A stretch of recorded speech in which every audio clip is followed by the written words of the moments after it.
This is Shakita, your girl with Love Unleashed. Listen, I would like to bring to your attention something that I have discovered and I did not really pay any attention to during the dating process. I didn't think about making boundaries, setting boundaries for my relationship or for my future, spouse. And when I heard the term non negotiable, hmm, I was thinking, like, wow, what does that mean?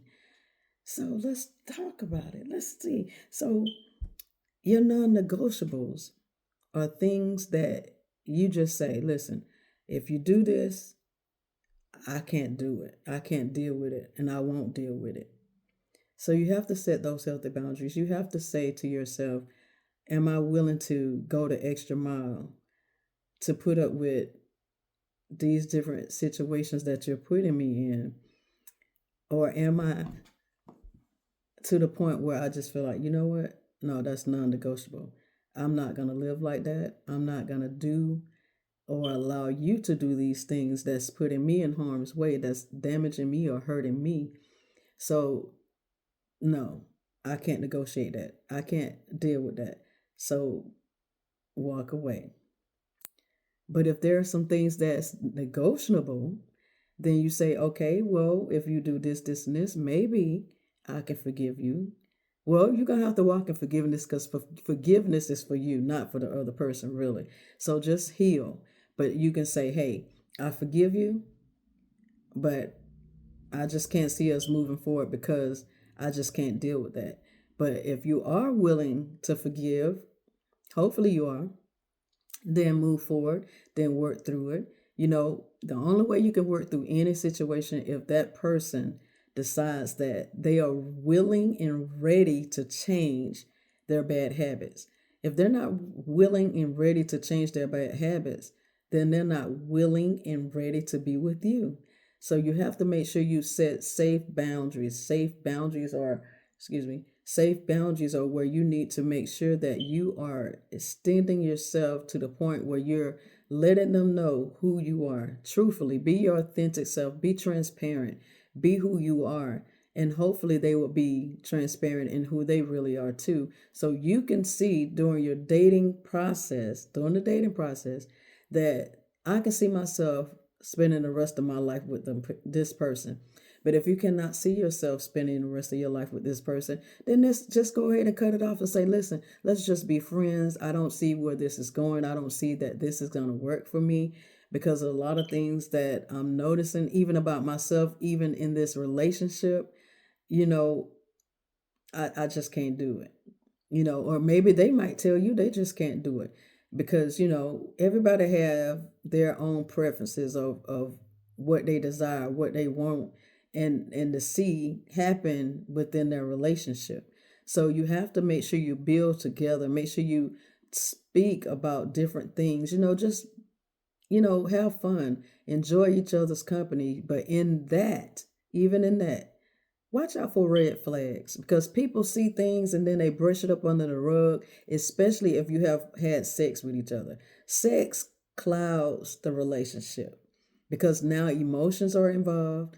Now people you have bonded, you have came together, you have given each other soul. So now you have what we call soul ties.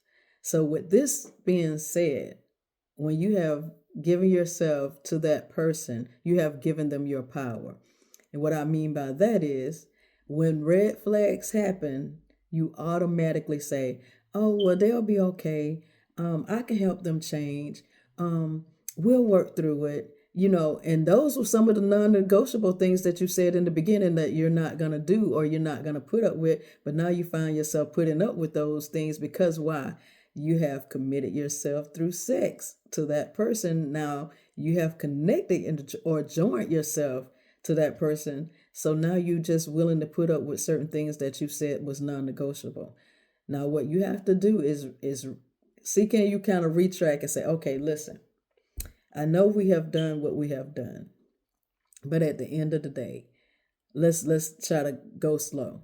Let's try to move as slow as we can because I don't want us to miss out on the things that we need to know about each other.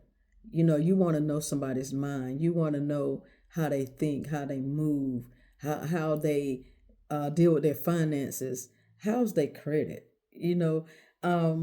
Different things that you need to know. Even with religion, you need to know what are their beliefs, and they need to know what your beliefs are as well. If they don't know your beliefs, or you don't know their beliefs, that can be a problem also in marriage. I even ask, hey, how many children you want? Do you want any children? If you want children and they don't want children, then that's being unequal yoked. That's saying you with the wrong person. Because at the end of the day, sometimes these people don't change their mind. If they say they don't want kids, they don't want kids. So you can't impose that on them, because when you do get kids with that person, they might not treat the children the way that you want them to be treated. Because why? They didn't even want them.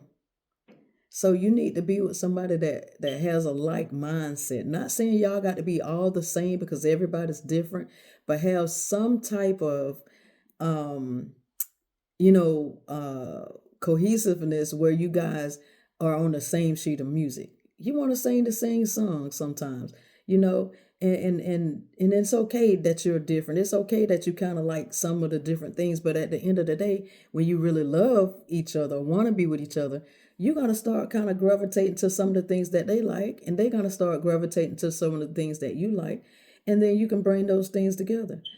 Support each other on what you like or don't like. So it's very imperative that you set healthy boundaries in the beginning of your relationship, so you would know what to look forward to. That person will also know what to look forward to. So don't forget to establish those non-negotiable uh, areas, and also establish the okay negotiable areas I might can work with you on, you know, and they should do the same for you. So don't forget, while you're dating to marry, get to know each other through your mind. you know Pick each other brain, see where that person at, because maybe you might be an entrepreneur, maybe that person doesn't want to be an entrepreneur. you know uh Maybe that person just want to just have what we call, what just be just a normal life. You might want to be a boss or something, and maybe that person will agree for you to be a boss, but they're going to keep working. So you need to learn the different things about your person that you're dating to marry. So pick their brains, let them pick your brains, be honest, be transparent, and again, do you as they do on them. Be yourself. It's okay to let your hair down. It's okay to make sure that you establish those healthy boundaries that will help you along the way as you date to marry. I really appreciate you guys tuning in with me, Shakita, your girl with Love Unleashed.